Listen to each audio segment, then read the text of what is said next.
Hey, it's Jag. Before I trust this router again, I want to try and figure out what's the likely culprit for this, this slip that has happened a couple of times.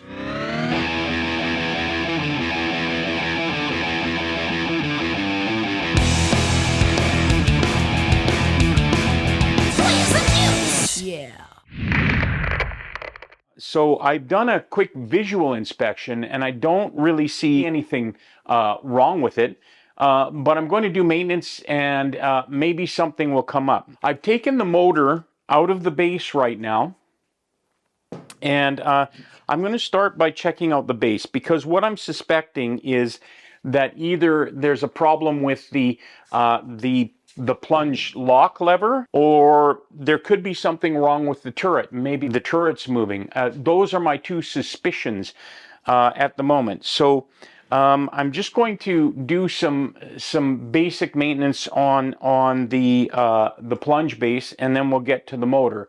Also, once I'm done, I'm going to wax the rods and the inside of the base and the outside of the motor. Things were just fitting a little too tight. I had to work a little hard to get things apart. So probably a good time to do some of that.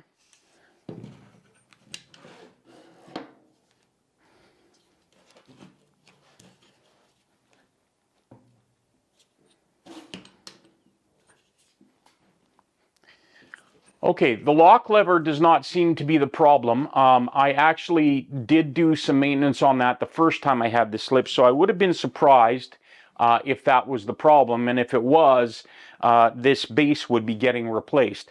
But that seems to be working just fine. I can put some pretty serious weight on it down and it won't move, and when I have it locked at the bottom, I can pull pretty hard and it's not budging at all. I'm not going to take this completely apart, in other words, take the handles off and whatnot, but I am going to check that all of the screws and bolts are tight. That's part of regular maintenance you should do anyway. Checking the handles first. That one is good. Okay, the handles are tight. They're not loose at all. I'm just going to check these 4 screws that are holding the ring for the base holder here.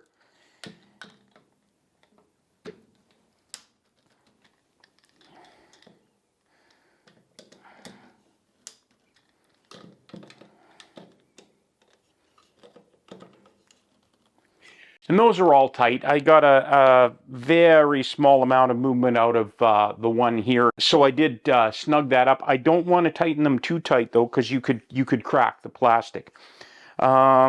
There are no other screws on here that I think need checking other than the screws for the base. So I'll check those right now.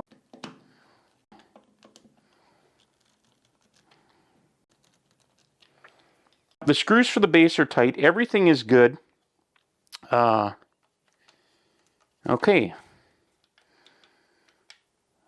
What I'm noticing is the turret is quite loose. It should have a little bit of play, because there's just a spring in here to keep it pushed against the detents on the inside as you turn it.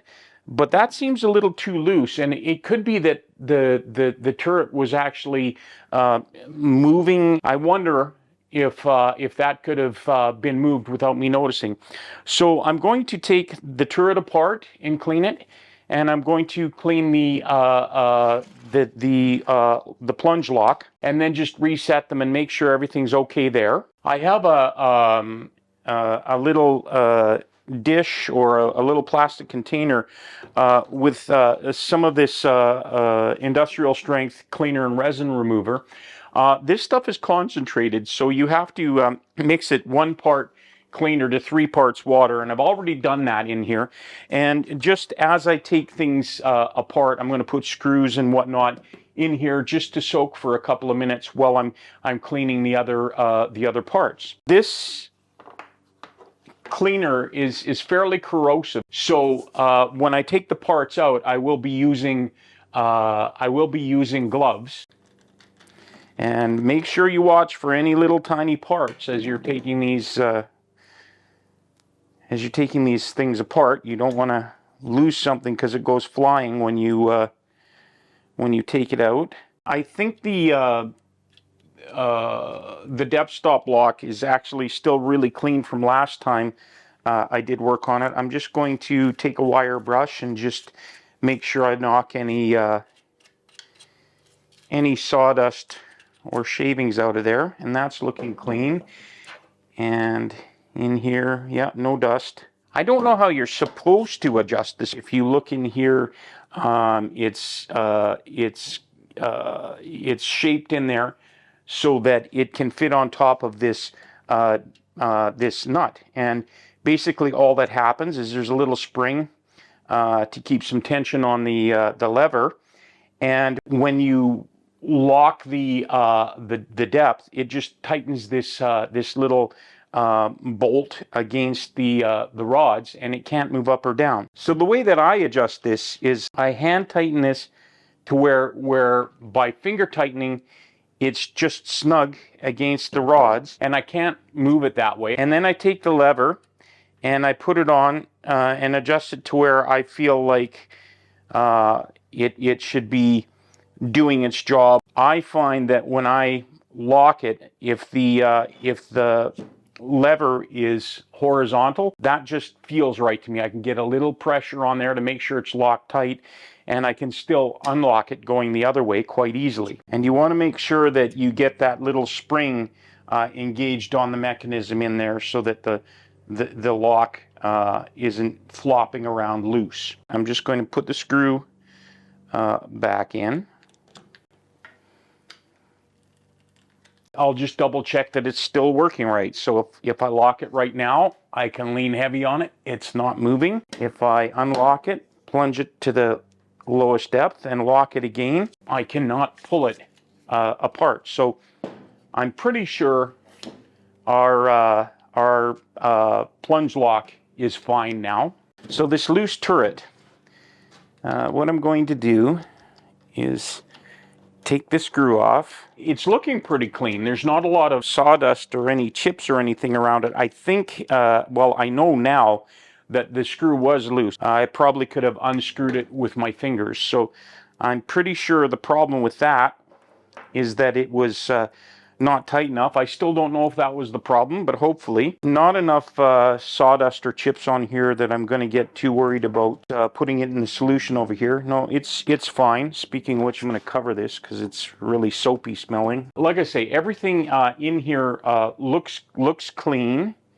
It's nice and clean on the inside. The bottom is clean. The screws the screw and spring are clean.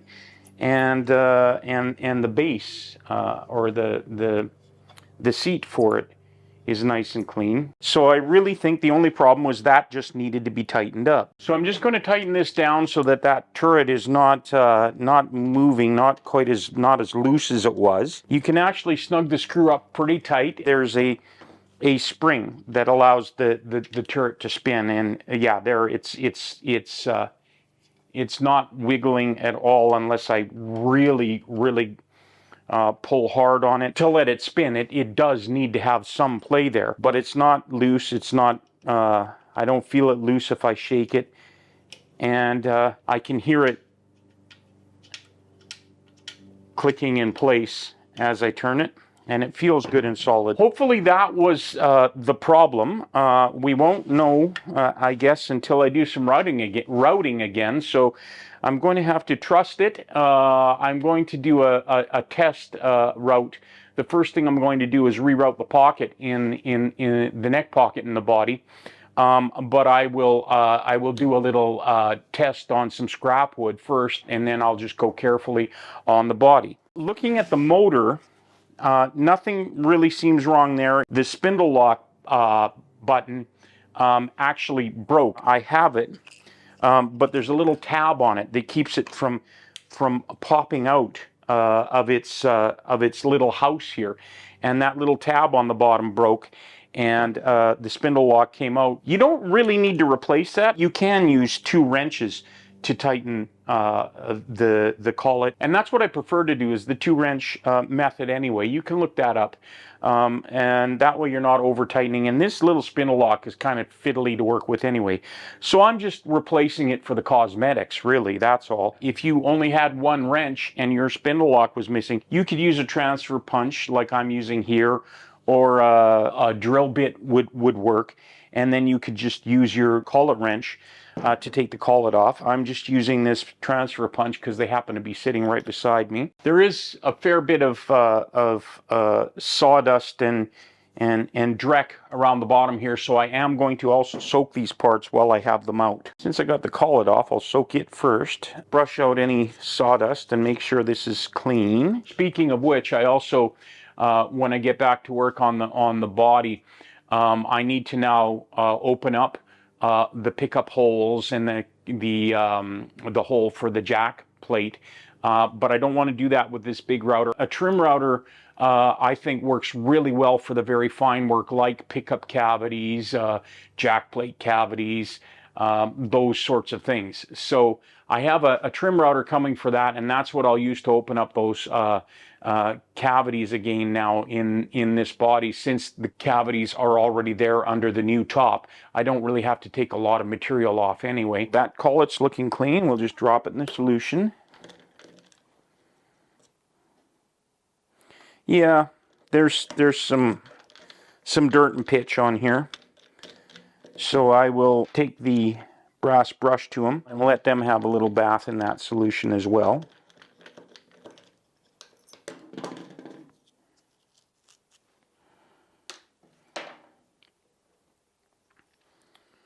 Oh yeah, we got a fair bit of sawdust going on in here. I'll clean it out of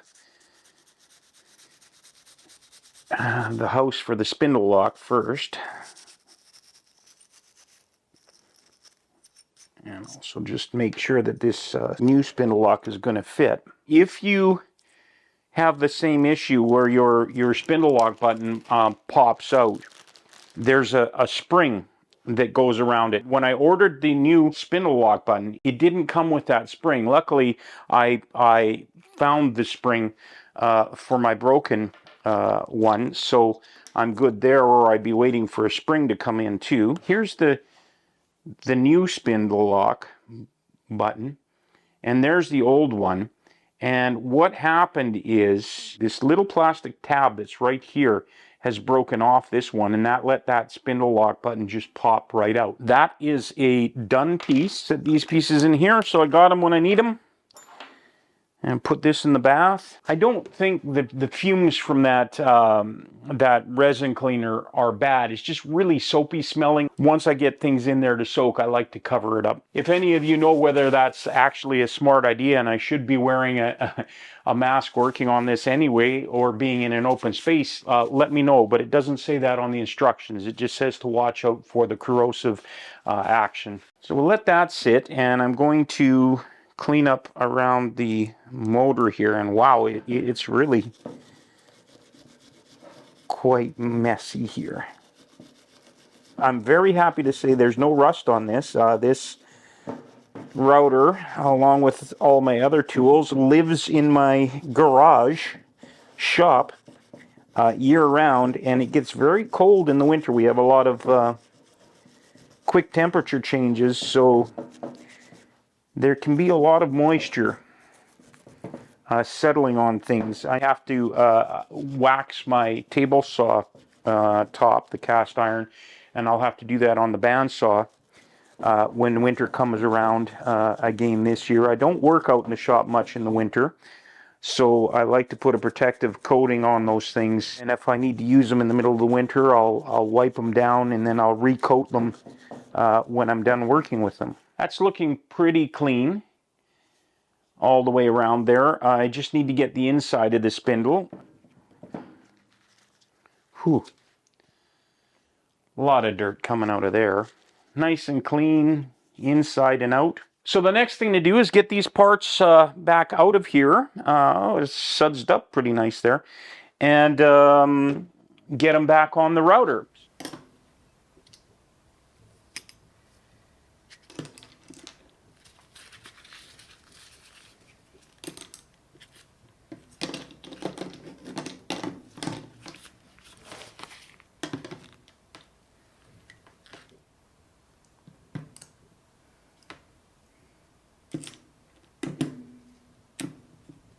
Well, that resin cleaner solution likes to foam up a lot when it's doing its job, I guess. So it's really hard to fish around in there and find the little screws. You kind of have to push foam out of the way till you see something and then grab it right away. I suppose I could have reached in there with the gloves. I just liked using the needle nose pliers better. That way I don't get so much on my gloves or potentially me.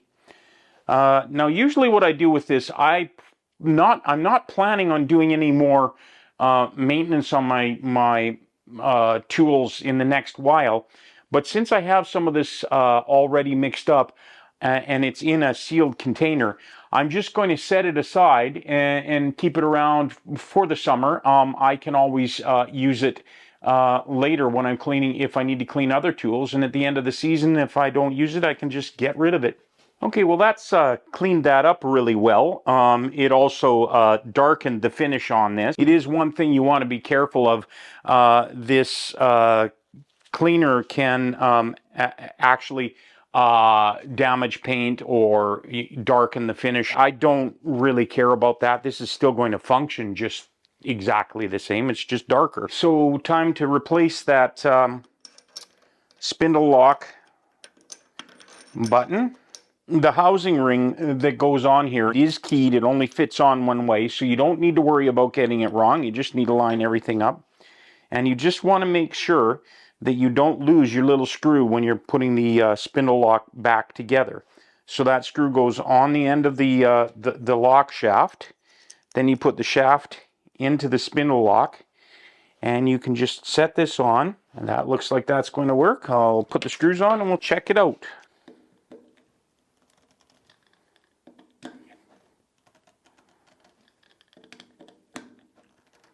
That's one fixed spindle lock button. It's working the way it should now. I get the convenience, but it's not the easiest thing to use, but it's there and works. Now the router is the way it came. Well, that's everything put back together. Just going to put some paste wax on all of these parts where things need to slide, and we should be ready to go.